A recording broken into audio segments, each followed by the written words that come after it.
हरिओम। देखिए, आज एक बात मन में आ रही थी कि ज्ञान जो है ये बड़ा अरस परस है और इसको समझना बहुत ज़रूरी है। कभी भी ज्ञान जो है उल्टा नहीं उठाना है।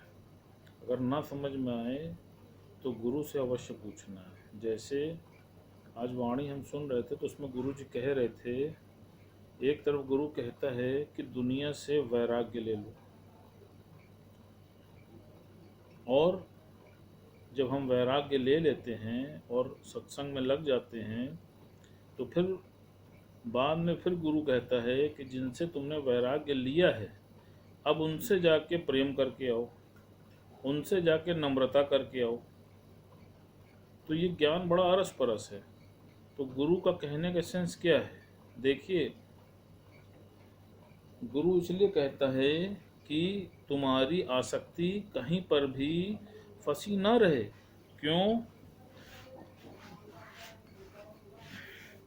क्योंकि अगर तुम्हारी आसक्ति कहीं पर भी पड़ी रही तो तुम्हें अंत वेले में उसी के अनुरूप जन्म लेना पड़ेगा।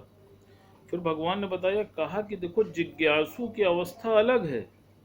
जब तक तुम जिज्ञासु अवस्था में हो तब तक तुमको परहेज करना है, तुमको परहेज में रहना है। जैसे भगवान ने दो उदाहरण दिए इसके, कहा कि देखो, छोटी सी लौ होती है, दिए की तुमने लौ जलाई तो उस दिए को हर तरफ से कवर्ड करके रखते हो ना, उसको खुली हवा में तो नहीं रख देते। क्यों? क्योंकि अगर तुमने उसको खुली हवा में रख दिया तो तुम्हारा दिया बुझ जाएगा, तो तुमको उसको कवर्ड करके रखना पड़ता है।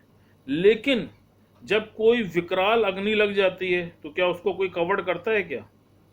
फिर भगवान ने दूसरा उदाहरण दिया, कहा जैसे पौधा होता है, तो जो छोटा सा पौधा होता है, तो सोचो कि उस छोटे से पौधे को तो बकरी खा सकती है, लेकिन वही पौधा जब छोटा होता है, देखिए उसके चारों तरफ लोहे की वो जाल लगा दी जाती है जिससे कि कोई बकरी कोई गाय उसको ना खाने पाए।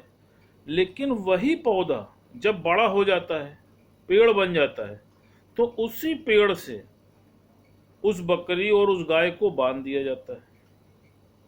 क्यों? क्योंकि अब उसकी पत्तियां ऊपर हो गई और वो जड़ पकड़ लिए, वो मजबूत हो गई। तो कहा इसी प्रकार तुम भी जब ज्ञान में आते हो, जब तक कि तुम्हारी जड़ पक्की ना हो जाए। जड़ पक्की का मतलब क्या है? कि जब तक ज्ञान में तुम्हारी स्थिति ना बन जाए तब तक तुमको परहेज में रहना है, तुमको उधर नहीं जाना है। अगर तुम तब तक परहेज में नहीं रहे तो क्या होगा? फिर तुम्हारी लौ बुझ सकती है। तो इसीलिए ज्ञान को भगवान ने बोला है कि अच्छे से समझना बहुत अति आवश्यक है। शब्दों को नहीं पकड़ना है, उसके आधार को पकड़ना है कि गुरु हमको क्या बताना चाह रहा है। फिर देखिए भगवान ने कितनी अच्छी बात बोली, कहा बाहर से तुमको ऐसा दिखता है कि दुनिया में जो लोग हैं वो बहुत सुखी हैं, जो लोग माया में हैं वो हर चीज का बहुत आनंद उठा रहे हैं, और गुरु तुमको हर चीज में परहेज करने के लिए बोलता है कि हर चीज में तुम परहेज करो। और दुनिया में लोग तुमको ऐसा महसूस होता है कि बहुत आनंदमय जीवन व्यतीत कर रहे हैं, हर चीज में उनको आनंद आ रहा है। तो भगवान उस पर बड़ी अच्छी बात बता रहे थे। कहा, एक मजदूर की बात बता रहे थे। कहा कि एक मजदूर होता है, तो जो मजदूर होता है वो मट्टी का जो वो होती है, क्या कहते हैं, मट्टी का तसला होता है, उस मट्टी को तसले को उठा करके वो ऊपर मंजिल पे जाता है, तो बड़ा जल्दी जल्दी वो तसला भरता है और लेके चला जाता है। एक तसला रख के आता है, फिर आता है, फिर जल्दी से भरता है, फिर चला जाता है। तो जिस सेठ के यहाँ वो काम करता रहता है तो वो सेठ उससे बड़ा प्रभावित होता है कि अरे ये तो बहुत बढ़िया मजदूर है, बहुत एक्टिव है, बड़ा फुर्तीला है। बाकी जो मजदूर होते हैं वो बड़ा सुस्त रहते हैं, बड़ा धीरे धीरे वो अपना कार्य को करते हैं। तो वो सेठ बाकी मजदूरों से कहता है कि देखो भाई, इस मजदूर को देखो, ये भी तुम्हारे ही बीच का एक प्राणी है, और देखो ये कितनी तेज गति में काम कर रहा है। और तुम सब जो हो कितना धीरे गति में काम कर रहे हो, ऐसा क्यों है? तो जो बाकी मजदूर होते हैं कहते हैं ठीक है, हम आपको कल बताएंगे। वो सब मजदूर जानते रहते हैं कि ये जो पहला मजदूर है जो बहुत तेजी में काम कर रहा है, इसके पास कुछ मोहरें होती हैं और वो मोहरें उसने अपनी कमर में बांध रखी होती है। तो जब वो मजदूर रात में सोता है तो ये सारे मजदूर मिलके उसकी कमर का नाड़ा काट देते हैं। तो नाड़ा काट देते हैं जिसमें मोहरें बंधी होती हैं, और वो सारी मोहरें इसकी चुरा लेते हैं। अब जब ये सवेरे उठता है तो देखता है कि कोई मोहरें है ही नहीं इसके पास। अब ये बड़ा व्याकुल होता है। अब जब ये काम पर जाता है तो ये बहुत सुस्ती में काम करता है। क्यों? क्योंकि इसका सारा दिमाग तो उन मोहरों में था कि मैंने इतना तप करके अपना पेट काट के इतनी मोहरें इकट्ठा की और वो भी किसी ने चोरी कर ली। तो उसको लेकर के वो बड़ा दुखी रहता है और उसकी जो काम करने की गति होती है वो बहुत अधिक धीमी हो जाती है। तो जो बाकी मजदूर होते हैं वो उस सेठ से कहते हैं कि देखिए, आज इसको आप परखिए। अब आपने देखा ये तेज काम कर पा रहा है? तो कहा नहीं, ये तो बहुत सुस्त काम कर रहा है। तो भगवान ने, उन मजदूरों ने उस सेठ से बोला कि देखिए, इसके पास उन मोहरों का आधार था जिसकी वजह से ये बहुत तेजी से काम करता था। आज इसका वो आधार छिन गया तो ये सुस्त हो गया। तो भगवान ने इसका बड़ा अच्छा सिद्धांत बताया। कहा इसी प्रकार दुनिया में मनुष्य किसी न किसी का आधार लेके बैठा है और उसी के आधार की वजह से वो क्षणिक सुखों को प्राप्त करता रहता है। चाहे वो माया का सुख हो, चाहे वो पत्नी का सुख हो, चाहे वो बच्चे का सुख हो। जब तक वो सुख उसको क्षणिक मिलता रहता है तो उसको आनंद आता है। वो खूब पार्टियां करता है, खूब पिकनिक मनाता है, हर तरीके की चीजें वो करता है, किसी भी चीज का वो परहेज नहीं करता है। और ज्ञान में इसका उल्टा है। गुरु हमको हर चीज का परहेज करना सिखाता है कि तुम इसका भी त्याग करो, इसके बिना भी चल के देखो कि क्या तुम चल सकते हो। तो अब जब उनके वो आधार छूटते हैं तो उनकी गति एकदम सुस्त हो जाती है। और जो ज्ञानी होता है वो हर परिस्थिति में सम रहता है। गुरुजी ने बताया, कहा कि जो ज्ञानी का जो चेहरा है वो दमकता रहता है, उसका चेहरा हमेशा चमकता रहता है। क्यों चमकता है? क्योंकि वो जगत को मिथ्या मान के बैठा है और वो हमेशा अपने आत्म सुख में मग्न रहता है। उसको किसी दूसरे से सुख की आवश्यकता नहीं है, वो अपने ही आनंद में रहता है। और दुनिया में क्या है, या तो हम आधार दे के बैठे हैं और या तो हम आधार लेके बैठे हैं। और दोनों ही परिस्थिति में अगर आधार देंगे तो भी रोना पड़ेगा और अगर आधार लेंगे तो भी रोना पड़ेगा। तो इसीलिए भगवान ने पहले भी बोला है कि अगर तुमको आधार लेना ही है तो क्यों नहीं उस परम पिता परमेश्वर का आधार ले लेते हो। जैसे कि कई दिन से बात निरंतर चल रही है कि परमानेंट आधार किसका है इस धरती पे। परमानेंट आधार तो उस परमात्मा का ही है। तो तुम क्यों नहीं उसका आधार लेते हो? क्यों तुम इन सांसारिक चीजों का आधार लेकर के बैठते हो?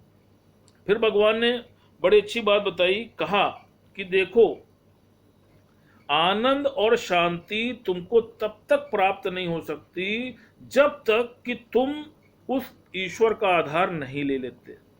फिर इस पे बड़ा अच्छी बात भगवान बता रहे थे। कहा कि एक राजा होता है, तो उसके राज्य में एक संत जो है, बड़े पहुंचे हुए संत होते हैं, तो वो हमेशा भिक्षा मांगने आते हैं और वो बड़े ज्ञानी होते हैं। तो राजा को उनके राज्य के कई लोग बताते हैं कि हमारे राज्य में ऐसे एक संत महात्मा हैं जो भिक्षा लेते हैं और उनके पास बहुत ज्ञान है। तो राजा के मन में ये भाव आता है कि काश वो मुझसे भिक्षा लेने आए, तो जो मेरे मन में जो कुछ भी प्रश्न होगा तो मैं उसका समाधान कर लूँगा। लेकिन वो जो संत होते हैं वो राजा के पास कभी भिक्षा लेने नहीं जाते हैं। वो उनके राज्य में जो और भी लोग रहते हैं उनके यहाँ से वो भिक्षा ले करके चले जाया करते थे। अब राजा बड़ा परेशान रहता था कि हम क्या करें कि वो हमारे पास आए, और वो नहीं आते थे। तो राजा ने एक दिन अपने राज्य में ऐलान करा दिया कि कोई भी व्यक्ति इस संत को भिक्षा नहीं देगा। अगर किसी ने भी भिक्षा दी तो उसको दंड दिया जाएगा। अब दंड के डर से कोई भी व्यक्ति उनको भिक्षा नहीं देता था। अगले दिन फिर संत महात्मा आए उसके राज्य में, उनको भिक्षा चाहिए थी, किसी ने भिक्षा नहीं दी। तो फिर मजबूरी में उनको राजा के पास जाना पड़ा। जब वो राजा के पास भिक्षा लेने के लिए पहुंचे तो राजा बड़ा प्रसन्न हुआ, उसको बड़ा आनंद आया कि चलो आज मेरी मनोकामना पूरी हुई। उसने उनका खूब खातिरदारी की, उनको 56 भोग खिलाए, उनकी खूब सेवा की। और सेवा करने के बाद जब वो संत प्रसन्न हो गए तब उसने बड़ी विनम्रता से उससे बोला कि महाराज मेरा एक प्रश्न है, कृपया इसका समाधान करें। तो कहा बोलो राजन, क्या प्रश्न है तुम्हारा? कहा महाराज मेरे अंदर आनंद कैसे आए? मेरे पास संपदा तो बहुत है लेकिन मुझको आनंद नहीं आता है, वो आंतरिक आनंद मुझे कैसे आए?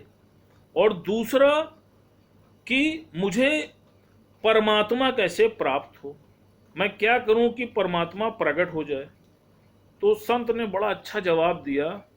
कहा कि देखो ये बताओ तुमने मुझको बुलाने के लिए यहां पर क्या युक्ति की? कहा महाराज मैंने अपने राज्य के सारे घरों को बंद करा दिया कि कोई भी आपको भिक्षा ना दे। तो कहे फिर आपको मेरे पास आना पड़ा। कहा बस, कहे इसी प्रकार जो तुम्हारी इंद्रियां बाहर की ओर जो हैं उन सारी इंद्रियों को अंदर की ओर मोड़ लो। जहां तुमने ऐसा ही करा, जहां तुमने अपनी सारी इंद्रियों के द्वार बंद कर दिए, भाई तुम्हारी इंद्रियां जब बाहर से सुख प्राप्त करती हैं और जब उस सुख की प्राप्ति नहीं होती है तो तुमको कष्ट होता है। जैसे तुमको टीवी देखने में आनंद आता है, पिक्चर देखने में आनंद आता है, म्यूजिक सुनने में आनंद आता है, बच्चे के साथ खेलने में आनंद आता है। तो उन्होंने यही बोला, कहा कि जो तुम्हारी इंद्रियां बाहर की ओर है, जिनका आधार लेके तुम आनंद प्राप्त कर रहे हो, जब वो आधार टूटता है तो तुम दुखी होते हो। तो तुम अपनी इंद्रियों को बाहर की बजाय अंदर की ओर मोड़ दो और अपने अंदर झांक के देखो कि ये जो तुम्हारा मुख है ये किसकी चर्चा करता है? ये परमात्मा की चर्चा करता है कि ये माया की चर्चा करता है कि ये लोगों की निंदा करता है? फिर तुम्हारी जो आंखें हैं ये किसको देखती हैं? ये गॉड को देखती हैं कि किसी व्यक्ति को देखती हैं? कहे तुम्हारे जो कान हैं तुम ये देखो कि ये क्या सुनते हैं? ये गुरु की वाणी सुनते हैं, ये भजन को सुनते हैं, या ये किसी की निंदा सुनते हैं? तो जब तुम अपनी सारी इंद्रियां जो बाहर की ओर फैली पड़ी हैं तुम उसको अंदर की ओर मोड़ लोगे तो तुम्हें एवर लास्टिंग हैप्पीनेस आ जाएगी और तुम हर पल आनंद में रहोगे। और जब तुम्हारे मुख से हर पल ईश्वर की चर्चा होगी, ईश्वर का ही सुमिरन होगा, ईश्वर का ही चिंतन होगा, तो तुम्हारे अंदर वो परमात्मा प्रकट हो जाएगा। तो देखिए इसीलिए भगवान ने बोला है, कहा है कि तुम मर के जियो। गुरु ने क्या बोला? भगवान ने बोला है कि बाय डेथ फ्रॉम योर गुरु। ज्ञानी कहीं पर भी अपने को प्रकट नहीं करता है, ज्ञानी बी नथिंग होकर जीता है, जैसा भगवान ने पहले भी बताया है। फिर बताया, कहा कि देखो जो बीज होता है उसके अंदर क्षमता है वृक्ष बनने की, हर बीज में क्षमता है वृक्ष बनने की। लेकिन अगर बीज ये बोले कि मुझको वृक्ष को दिखाओ तो क्या ये पॉसिबिलिटी है? जब वो बीज अपने को मिटा देता है, अपने अस्तित्व को खत्म कर देता है, तो वही बीज वृक्ष बन जाता है और वो कितना सबको छाया भी देता है, सबको फल भी देता है, सबको ऑक्सीजन भी देता है। तो भगवान ने यही बोला, कहा इसी प्रकार जब तक भी तुम्हारी हस्ती बनी रहेगी तो तुम्हें मस्ती नहीं आएगी, तुम उस मस्ती से दूर रहोगे। तो मिटा दे अपनी हस्ती को, तभी मस्ती में आएगा। तो इसलिए भगवान का कहना है कि कुछ भी हो जाए, कभी भी तुम कुछ बनने की चेष्टा मत करो। ये ज्ञान मरने का है। यहां पर गुरु बोलता है, यहां पर आए हो तो यहां मरने आए हो, यहां कुछ बनने नहीं आए हो। बन के तो दुनिया से आ ही रहे हो। किसी के पापा हो, किसी के ब्रदर हो, किसी के फादर हो, कुछ ना कुछ तो बने पड़े हो, और इसीलिए तो तुम दुख झेल रहे हो। तो गुरु तुमको क्या बोलता है कि तुम अपनी आत्म स्थिति में आ जाओ और कभी किसी चीज का अहंकार मत करो। फिर बड़ी अच्छी बात भगवान बता रहे थे, कहा कि एक महात्मा और एक डाकू होता है। तो कहा कि जो डाकू होता है वो तो भाई सबको लूट पाट करता है, हमेशा ठगी करता है। और जो महात्मा होता है वो बड़े अच्छे कर्म करता है, सात्विक कर्म करता है। तो जब दोनों का अंतिम समय आता है और दोनों के प्राण छूटते हैं, तो दोनों लोग मर के ऊपर पहुंचते हैं ईश्वर के पास। तो जब वहां पहुंचते हैं, तो जो डाकू होता है उसके मन में ये फीलिंग होती है कि मैंने जीवन में बहुत ही निकृष्ट कर्म किए हैं, मैंने सबको ठगा है, सबको लूटा है, अत्याचार किए हैं। तो वो बड़ा अंदर से उसको ग्लानि होती है और वो बड़ा उसको लेकर के दुखी रहता है, बड़ा पश्चाताप उसको होता है। तो वो भगवान से कहता है कि प्रभु, मैंने बहुत अत्याचार किए हैं, बहुत पाप किए हैं, जो भी मेरे लायक आपको दंड है मैं उसको स्वीकार करता हूं और मैं उसको भोगने के लिए तैयार हूं। अब जो संत होता है उसने तो अच्छे कर्म किए होते हैं, तो उसके मन में रहता है, वो भगवान से कहता है कि मैंने तो सब अच्छे कर्म किए हैं, सात्विक कर्म किए हैं, तो जो भी मेरे सत्कर्म का फल हो आप वो मुझको दे दीजिए। तो जो डाकू का जो पश्चाताप होता है उसको देखते हुए ईश्वर के मन में आता है और वो उस डाकू से कहते हैं कि तुम ऐसा करो, तुम इस संत की शरण में चले जाओ और इन्होंने बड़े अच्छे कर्म किए हैं, तुम इनकी खूब सेवा करो और इनका संग करो, तो तुम्हारे अंदर भी अच्छी चीजें आ जाएंगी। अब जब वो डाकू इस बात को एक्सेप्ट कर लेता है कि ठीक है महाराज, हम इनकी शरण में जाने के लिए तैयार हैं, लेकिन वो जो संत होता है वो उसको एक्सेप्ट नहीं करता है। वो कहता है नहीं, मैं इतने पापी व्यक्ति को अपना संग नहीं करने दूंगा। क्यों? क्योंकि अगर ये मेरी शरण में आएगा तो इसके जो पाप है वो मुझे भी तो लग सकते हैं, तो मैं इसको नहीं लूंगा। वो बड़ी विनती करता है कि प्रभु हमको मौका दे आप, लेकिन वो नहीं मानता है और वो अहंकार करता है कि नहीं, मैं इतना बड़ा संत हूं और मैं तुमको अपनी शरण में नहीं ले सकता। तो जब उसके अहंकार को देखते हुए भगवान को क्रोध आ जाता है। अब भगवान कहते हैं कि ऐसा है कि अब तुम्हारी जो सजा है वो बदल गई है। अब चूंकि तुमने अहंकार किया है, और अहंकारी मनुष्य जो है वो भगवान को बिल्कुल भी पसंद नहीं है। तो भगवान ने क्या किया, कहा ऐसा है कि अब ये सजा उल्टी हो गई है। अब जो संत है उस संत को उस डाकू की सेवा करनी है और अब तुम्हें उसका शिष्य बनना है। क्यों? क्योंकि उसके अंदर तो इतनी विनम्रता है, इतनी करुणा है और वो अपनी गलती को स्वीकार कर रहा है। लेकिन मेरे कहने के बाद भी तुमने इसको अपना शिष्य नहीं बनाया और अहंकार किया, तो अब इसकी सजा उल्टी हो गई है। तुम्हें इसकी शरण में आना है और अगर तुमने इसकी सेवा नहीं की तो तुमको मैं मुक्ति प्रदान नहीं करूंगा। अब आप देखिए कि अहंकार का फल जो है कैसा होता है। अच्छा खासा वो उसकी सेवा में भगवान ने भेजा था, लेकिन अहंकार के कारण सोचिए उसको वो सजा उल्टी भुगतनी पड़ी। तो इसलिए भगवान ने बोला है कि जो ज्ञानी होता है उसके अंदर ये तीन चीजें होती हैं। पहली क्या है, उसके अंदर धीरज होता है, दूसरा प्रेम होता है और तीसरी नम्रता होती है। तो हमेशा नम्रता का कहना पहने और प्रभु का कहना माने, बाकी अपनी मर्जी।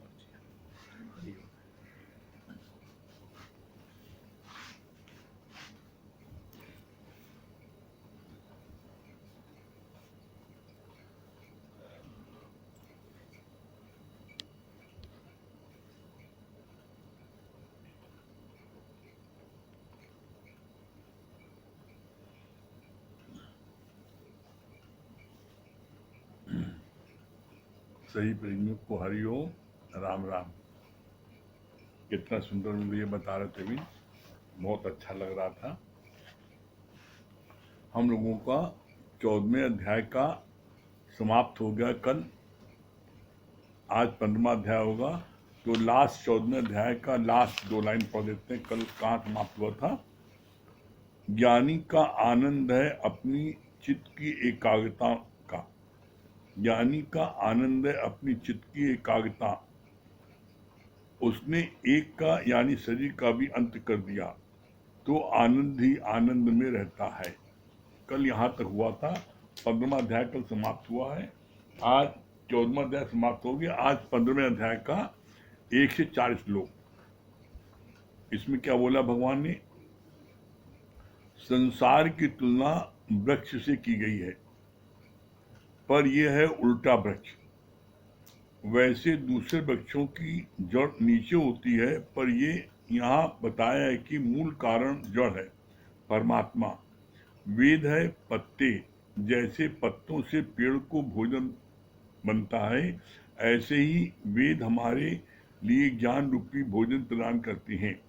देव, मनुष्य, त्र्यंक आदि योनियां शाखाएं हैं। हालांकि अहंता, ममता, वासनाएं मनुष्य के अंदर हैं, पर फिर भी दृढ़ वैराग्य रूपी शस्त्र से इसे काटा जा सकता है। विचार काल में तो संसार है ही नहीं। किसी भी वस्तु या व्यक्ति से मोह तब होता है जब हम उसे साथ मानते हैं। कितनी सुंदर बात बोली भगवान ने। कहा ये संसार क्या है? संसार वृक्ष है, लेकिन कैसा वृक्ष है? ये उल्टा वृक्ष है। उल्टा वृक्ष क्यों बोला? बोला परमात्मा इसका मूल कारण है, तो जड़ परमात्मा है। जड़ आप हो। जैसे आप अकेले आए, हर कोई इस धरती पर अकेले आता है और फिर अपनी सृष्टि बनाता है। इसलिए बोलते हैं एक है ईश्वर सृष्टि और एक है जीव सृष्टि। तो जीव सृष्टि क्या है? उल्टा पेड़। कैसे? आप अकेले आए, अब इसके बाद में क्या हुआ? आप बड़े हुए, शादी ब्याह हुआ। अब शादी ब्याह हुआ तो आप बच्चे हुए। अब क्या हुआ? शाखाएं निकलने लगी। बोले आप अकेले थे, अब पति पत्नी 2 हो गए, फिर 4 बेटे हो गए, 6 शाखाएं निकल आई। उनके बेटे बेटों के पोता पोती हो गए और शाखाएं निकल आई। तो बोला ये शाखाएं, और इन शाखाओं से क्या है? जो जड़ है मेन, वो जो है परमात्मा है। और जड़ को बोला कि इनको किससे मिलता है? इनको मिलता है पत्तों से। मतलब कैसे? जो व्यक्ति जिसने शादी विवाह कर लिया और पति हो गए, बच्चे हो गए, पोता पोती हो गए, तो उनको किससे सुख मिलता है? उसको अपने बच्चों से, फिर पत्नी, पहले पत्नी से, फिर बच्चों से, फिर पोता पोती से। तो उन्हीं से उनकी खुराक मिलती है।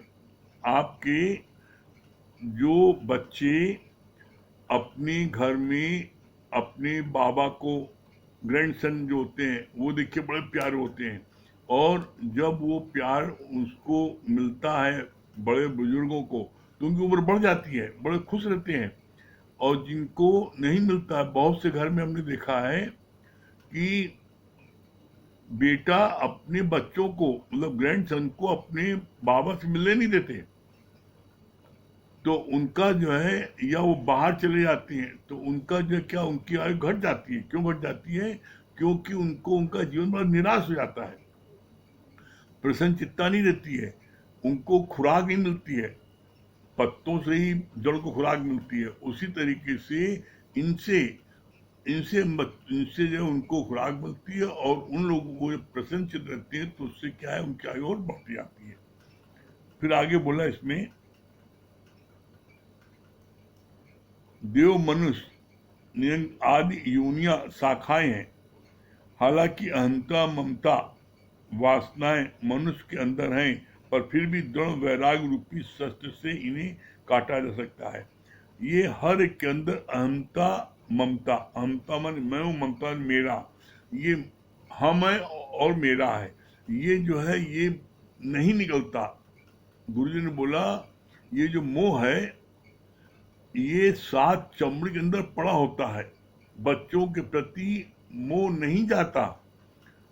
तो इसके लिए बोला भगवान ने, जब सात चमड़ी से आठवीं चमड़ी में ज्ञान जाता है तब ये मोह जो है मोह समाप्त होता है। इसके मतलब नहीं कि बच्चों का प्यार नहीं करो, ज्ञान में आने के बाद में बच्चों को आप और अधिक अच्छे से प्यार करते हैं। कैसे? आप जो है प्यार करना अलग बात है और उनके मोह में अटकना अलग बात है। मोह विकार है और प्यार जो है वो गुण है। क्यों? आप प्यार करोगे तो आप बच्चे को खूब अच्छे से लालन पालन करोगे, खूब अच्छे शिक्षा दोगे, उसकी हर चीज को उसको सुविधा दोगे, लेकिन उसकी गलत बात को आप बर्दाश्त नहीं करोगे, गलत बात के लिए दंड दोगे। लेकिन मोह में व्यक्ति गलत बात को छुपाता है, गलत बात से उसको जो है उसको कुछ बोलता नहीं है, जिसके कारण से वो बच्चे गलत चीजों को करते करते शुरू में तो क्या होता है ऐसे करते हैं, लेकिन बाद उनकी आदत पड़ जाती है। तो उससे क्या होता है, उससे अगर माँ बाप सुधारना चाहें तो नहीं सुधार सकते। क्यों? क्योंकि जब पौधा होता है छोटा तो उस पौधे को जिधर चाहे, अगर पौधा मोड़ रहा है किसी तरफ तो बीच में डंडी गाड़ करके उसको बांध दिया तो सीधा निकलेगा। लेकिन वही पौधा जब वृक्ष बन जाता है और टेढ़ा निकल जाता है, डाली टेढ़ी हो जाती है, तो उस डाली को चाहे पेड़ को सीधा करना चाहे तो सीधा नहीं हो सकता, वो कट जाएगा, टूट जाएगा, लेकिन सीधा नहीं होगा। तो इसलिए बोला कि जब अभी कितनी सारी बातें बताई ना अमित ने कि जो छोटा पौधा होता है तो चारों तरफ उसके जो है जाल लगा देते हैं काटने खटीला, जिससे कोई बकरी और कोई जानवर उसको खा ना पाए। लेकिन जब वही पौधा बड़ा हो जाता है तो वही जानवर जिनसे बचाने के लिए कटीले तार लगाए गए थे वो सब हटा दिए जाते हैं और वही गाय बैल भैंस उसमें बांध दी जाती है और वो उस पेड़ का नुकसान नहीं कर पाते। क्यों? क्योंकि उसकी पत्तियां इतनी ऊपर हो जाती है, पत्तियां फल, कि उसको वो नहीं खा पाते। इसका सिद्धांत क्या है? इसी तरीके से ज्ञान आप सुनते सुनते वो पौधा धीरे धीरे बड़ा हुआ ना, एक दिन थोड़ी बड़ा हो गया। इसी तरीके से आप ज्ञान सुनते सुनते सुनते आप एक दिन आप भी बड़े हो जाओगे। आप जब बड़े हो जाओगे तो आप कहीं भी जाओ, आप अपने रंग में सबको प्रभावित करोगे, आप किसी से प्रभावित नहीं होगे। इसीलिए बोलते हैं जब तक जिज्ञासु अवस्था में हो तो परहेज रखो, और जब जिज्ञासु अवस्था से ऊपर हो गए, ज्ञानी हो गए, तो ज्ञानी सबको ज्ञान दे करके उसका उद्धार करता है, ना कि उसमें फंसता है। फिर आगे बोला कितनी अच्छी बात, माया में केवल एक आना सुख और 15 आना दुख है, वो भी अविवेकी के लिए। विवेकवान को तो माया में रत्ती भर भी सुख नहीं भासता। ये बहुत इंपॉर्टेंट पॉइंट है ये। माया में केवल एक आना सुख जो बोला गया है वो भी किसके लिए? मूर्खों के लिए, अविवेकी के लिए। बोला माया में केवल एक आना सुख और 15 आना दुख है, वो भी अविवेकी के लिए। विवेकवान को तो माया में रत्ती भर भी सुख नहीं भासता। जो ज्ञानी होता है उसके लिए क्या बोला गया है? बोला सारी सृष्टि के सुख जो है वो कौवे की विस्तार समझता है। क्यों? क्योंकि वो जानता है एक ब्रह्म सत्य है, बस बाकी जगत मिथ्या है। क्या बोला गुरु नानक साहब ने?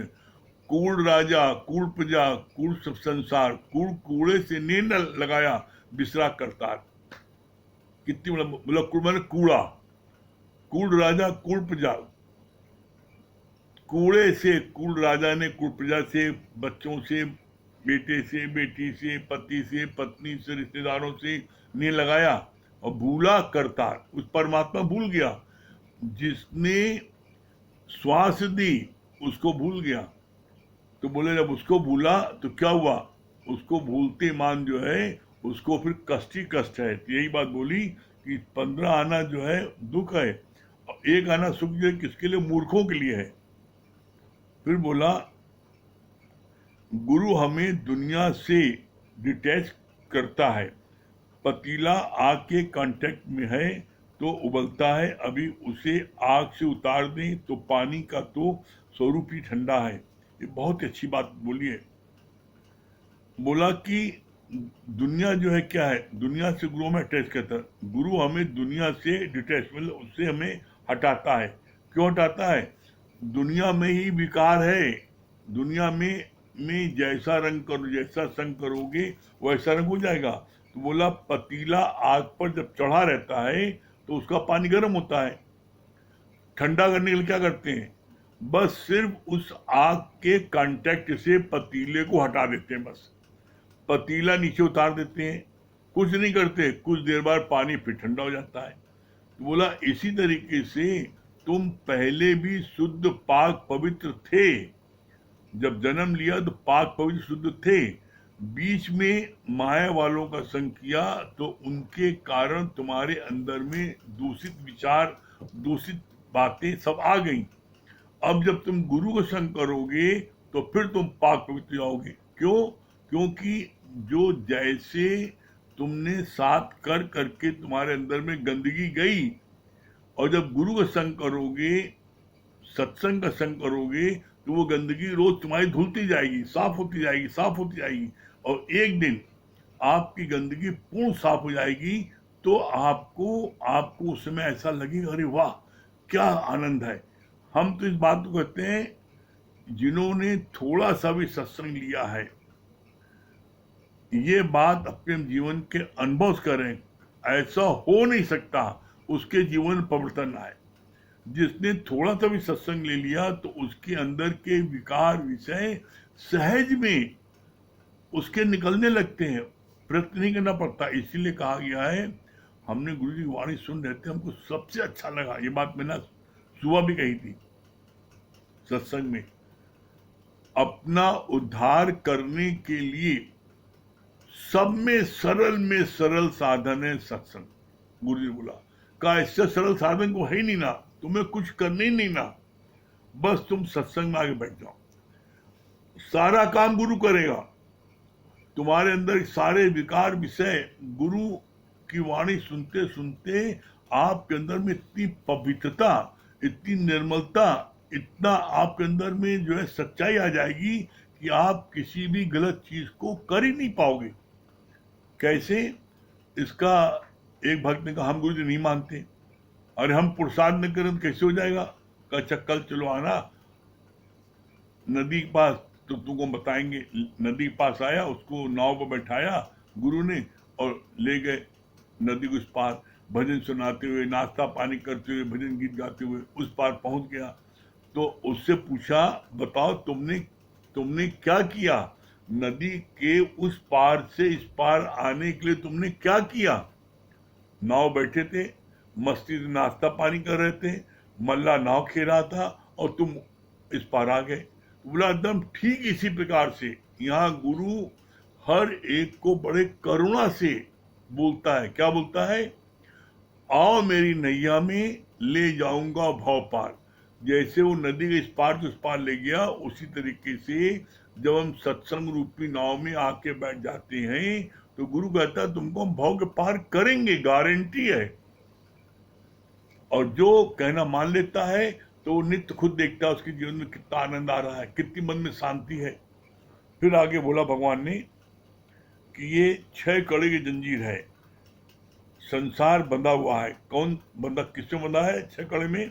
बोला संकल्प, इच्छा, द्वेष, द्वेष, मोह और अहंकार।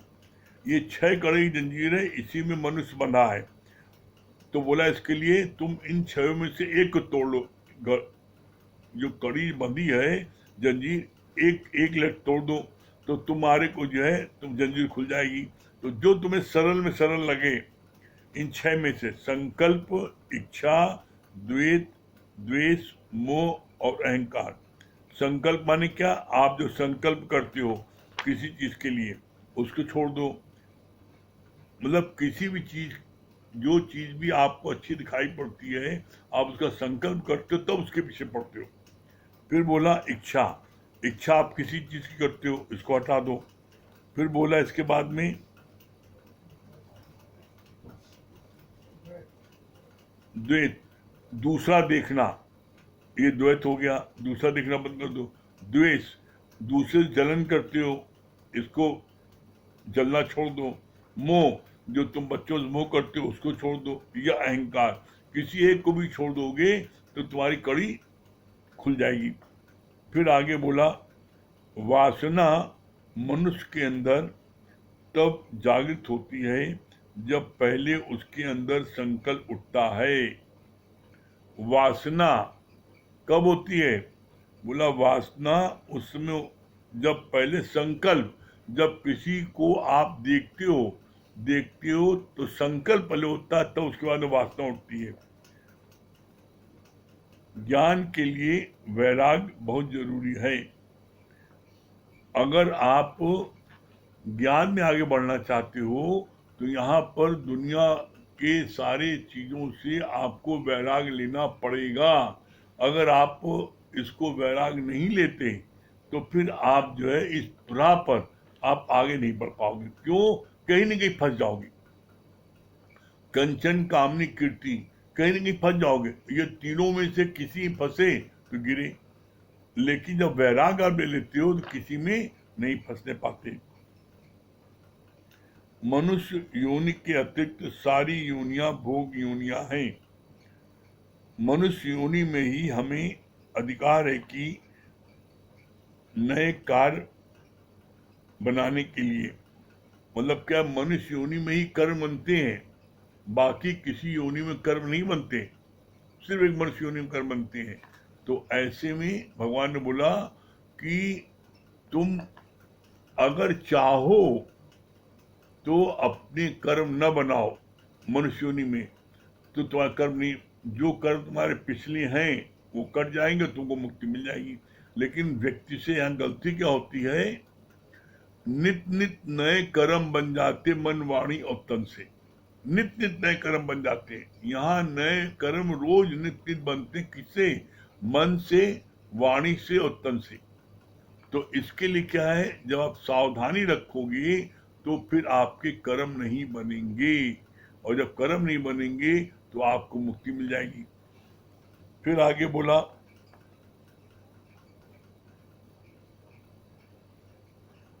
मनुष्य योनि में ही हमें अधिकार है नए कार्य बनाने के लिए। ज्ञान केवल इतना है कि मैं आत्मा हूं, और अज्ञान है कि मैं देह हूं। सिर्फ ज्ञान दो शब्द का है। क्या है? मैं ब्रह्म हूं, ये ज्ञान है, और मैं जीव हूं, ये है अज्ञान। तो बोला सारी योनियां जितनी हैं, 84 लाख योनियां हैं, इन 84 लाख योनियों में सब भोगवान योनि है, जिसमें आप सिर्फ भोगते हो, कष्ट आप उसको उठाते हो, कर्म नहीं बनाते। कर्म बनता सिर्फ मनुष्य योनि में। मनुष्य योनि में एक बार में इतने कर्म बन जाते हैं जो कि आपको 84 लाख योनियों तक भटकना पड़ता है। तो इसलिए भूल के भी अपने अब नए कर्म न बनाना। नए कर्म नहीं बनाओगे तो इससे क्या होगा? इससे आप जो है अपने उस लक्ष्य को प्राप्त कर लोगे, मंजिल को प्राप्त कर लोगे। ठीक है, चलिए नरेंद्र भैया,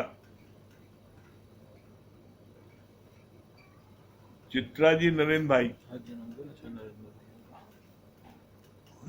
भैया का अच्छा जन्मदिन है। अरे नहीं, आज उनका, हाँ उनका है, दारा सिंह का। हाँ नरेंद्र भाई, इनका भी जन्मदिन दिखा रहा नहीं नहीं, हाँ चित्रा जी क्या बता रही हैं?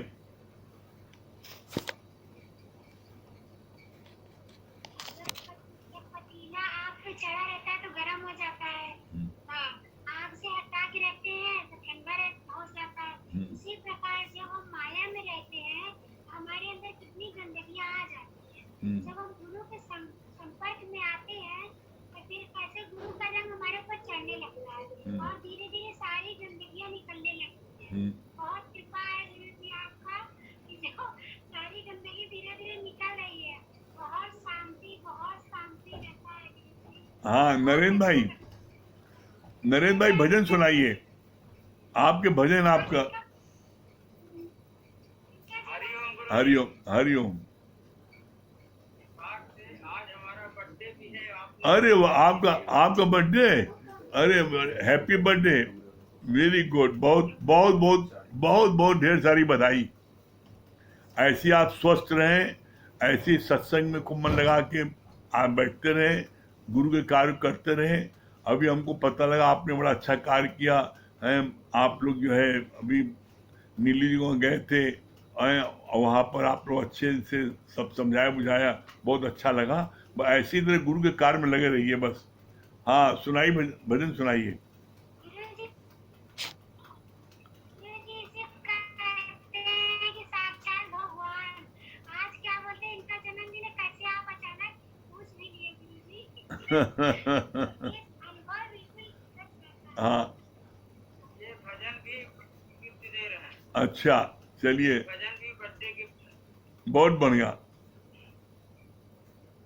आसरा इस जहां में। आवाज नहीं आ रही है।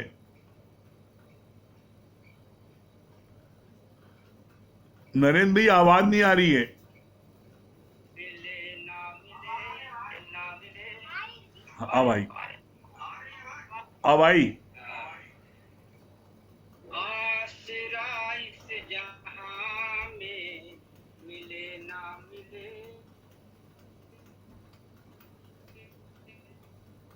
मुझे तेरा आसरा इस जहां में मिले ना मिले।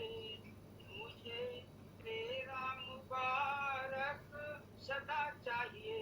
चांद तारे फलकों में दिखे ना दिखे। इसको गाढ़ से मिला देंगे। चांद तारे फलकों में 36वां दिखे मैं ना दिखे। मुझे तेरा इशारा सदा चाहिए। आसरा इस जहां में मिले ना मिले। यहाँ खुशियाँ है कम और ज्यादा है गम।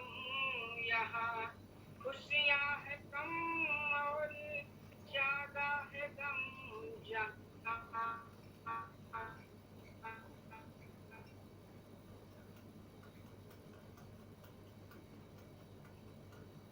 करम ही देखो वही हम ही करम। मेरी चाहत की दुनिया बसे ना बसे। मेरी चाहत की दुनिया बसे ना बसे। मेरे दिल में बसेरा तेरा चाहिए। आसरा इस जहां का मिले ना मिले। मुझे तेरा सहारा सदा चाहिए। मेरी धीमी है चाल और पथ है विशाल। मेरी धीमी है चाल और पथ है विशाल। हर कदम पर मुसीबत है अब तो संभाल। हर कदम पर मुसीबत है अब तो संभाल। पैर मेरे थके हैं चले ना चले। पैर मेरे थके हैं चले ना चले। मेरे दिल को इशारा तेरा चाहिए। आसरा इस जहां का मिले ना मिले। मुझे तेरा दारा सिंह। मुबारक सदा चाहिए। चांद तारे फलकों में दिखे ना दिखे।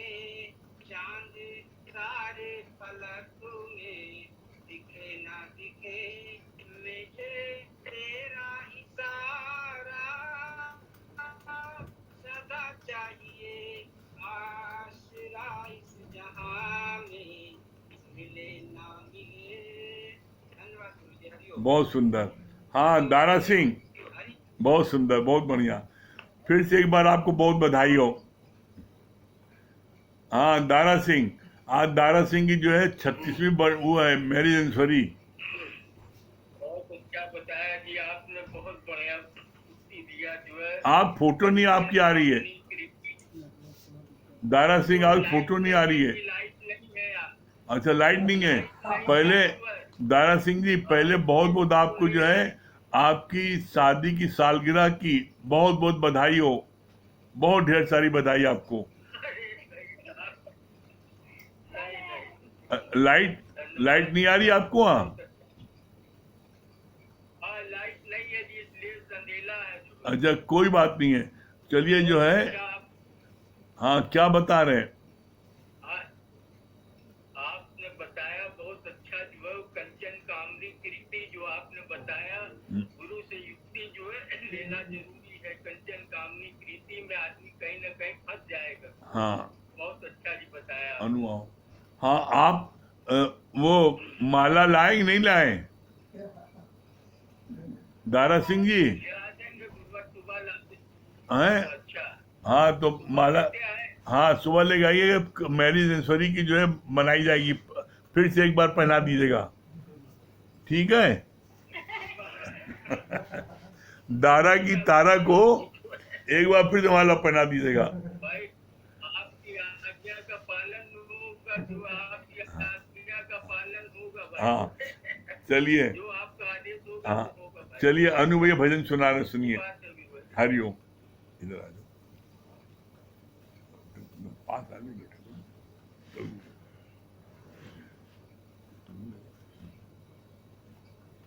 अनु भैया हमारे भजन सुना रहे हैं, इसको लगाओ।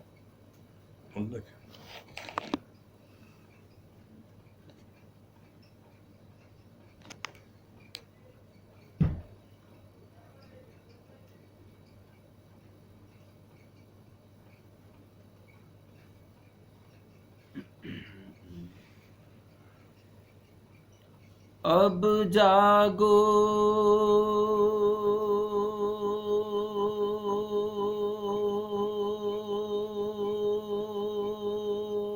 हे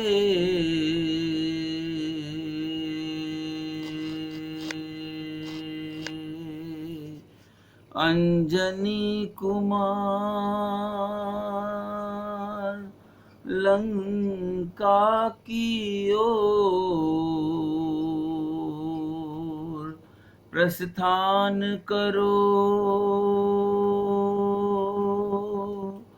हे भूतकाल के निकट वीर,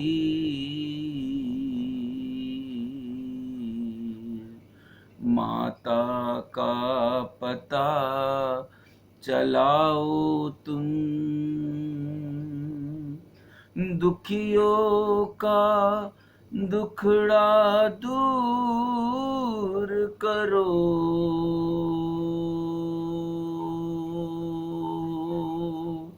संकट मोचन कहलाओ तुम।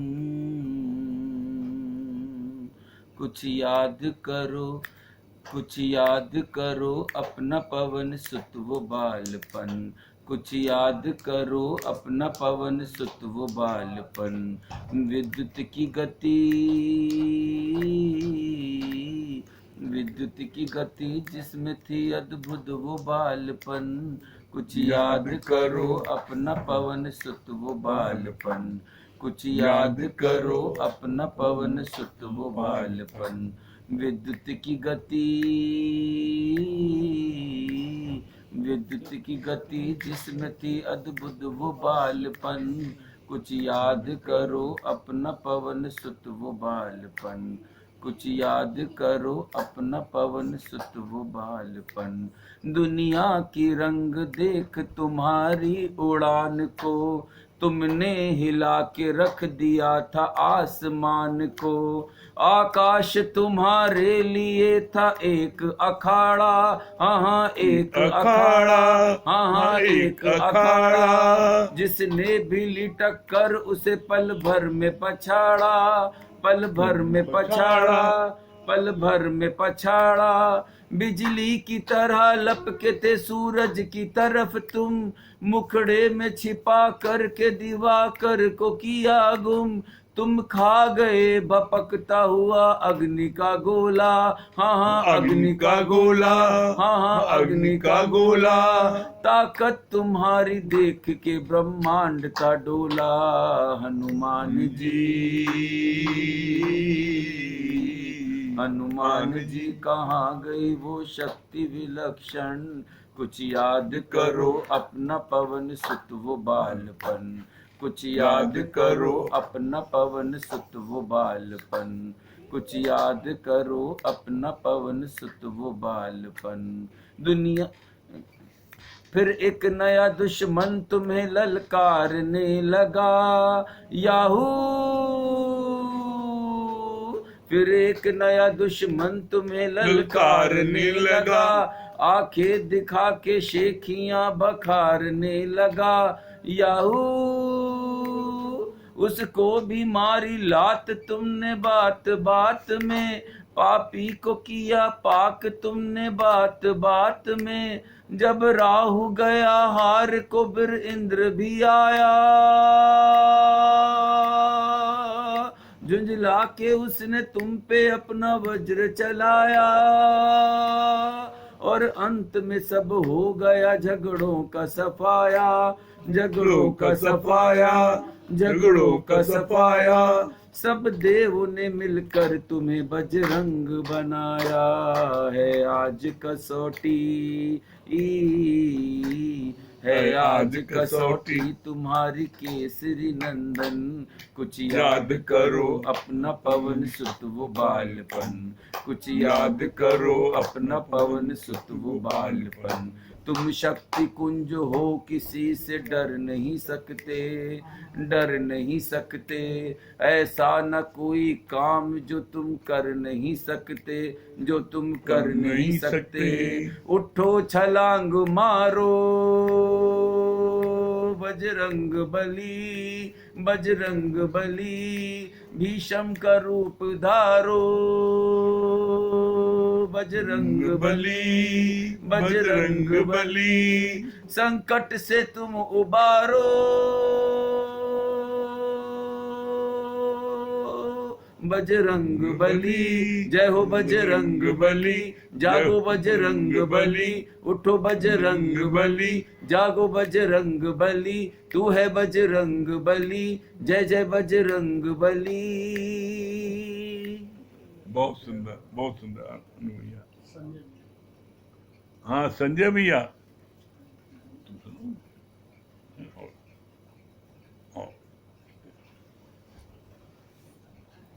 हाँ संजय भैया क्या बता रहे हैं?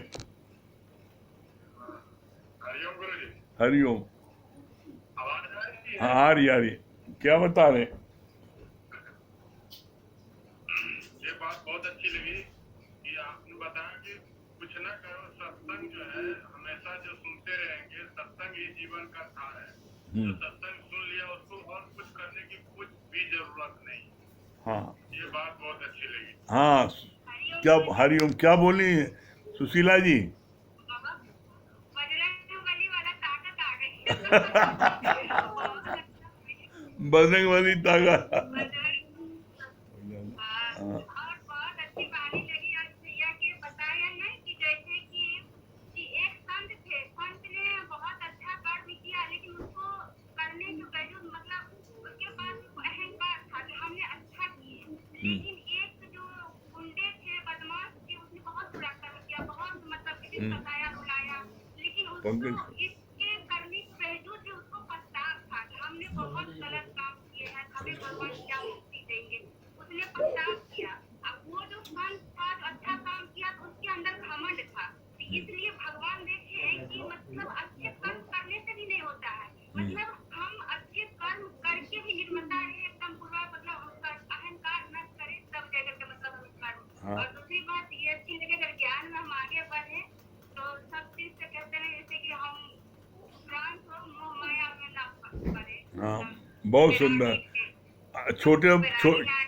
छोटे प्रभु जी आ गए, लगाओ पंकज, भैया का भजन बहुत लगाओ अच्छा उसको। हाँ छोटे प्रभु जी जो है अब भजन सुनाने जा रहे हैं।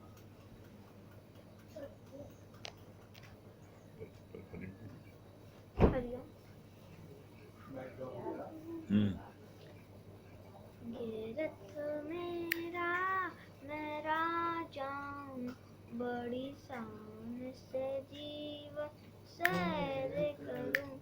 ये रथ मेरा मैं राजा हूँ, बड़ी शान से जीवन सैर करूं। ये इंद्रियां हैं घोड़े गलत नहीं दौड़े, लगाम मेरी गुरु ने पकड़ी है। ये इंद्रियां हैं घोड़े गलत नहीं दौड़े, लगाम मेरी गुरु ने पकड़ी है। मैं मन बुद्धि का साक्षी हूँ, बड़ी शान से जीवन सैर करूं। मैं मन बुद्धि का साक्षी हूँ, बड़ी शान से जीवन सैर करूं।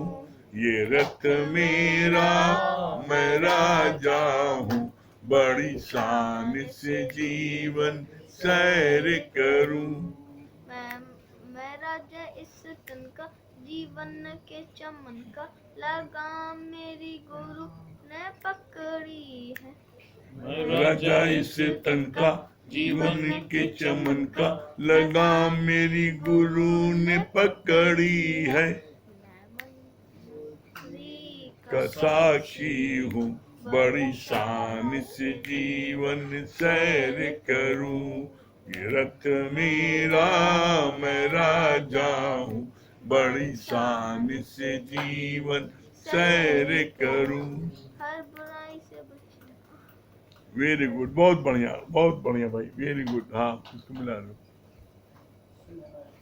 हाँ सुनैना जी,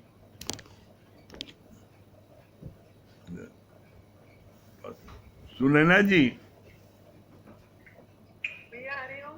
हाँ हरिओम सुनैना जी। पहले हमारा स्वागत करने। अच्छा, मजीरा बजा करके अमित भैया का, अनु भैया का अजय साउथ कर रही हैं। अच्छा भैया अच्छा लगता है, इतना अच्छा लगता है कि बिल्कुल सार्थकता यहाँ बैठने की। सबसे पहले तो आप ये जो श्याम बलराम की जोड़ी है, राम इसमें नहीं करते। श्याम बलराम जो थे ना, इसको करना है। बाद में जब श्री कृष्ण जी भागे हैं, जब वो लड़ाई करने मथुरा में कहा, तो फिर वो छोटे वाले ने कहा कि भैया भाग जा रहे हो। अरे भागो, जल्दी जाके निकलो यहाँ से। मतलब कि काम ऐसे करना है, ये दोनों लगते हैं। दूसरा इतना अच्छा भैया, आज हम इसको सुन नहीं पाए उनकी वजह से। लेकिन इसने छोटे वाले ने क्या नाम है, अनूप भैया, अनूप ने जो हरिओ ये जो भजन हनुमान जी वाला गाया, हाँ। तो आज फिर हमको याद आया आज मंगल है। हाँ आज पूरी शक्ति जगा दी इन्होंने। चलिए, शक्ति जगा दी, और मतलब अच्छा अभी हरिओम करेंगे ही करेंगे। तो इतना अच्छा लगता है भैया कि जीवन, और हम खुल के बता रहे हैं ये भजन, हम ये जो सत्संग सब हमें अब समझ में आने लगा। सिर्फ आप लोग की बैठते रहे। चलिए, बहुत सुंदर। Thank you. चलिए समय हो रहा है। ओम को जाप कर लिए 3 बार।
सही प्रेमों को हरिओम राम राम।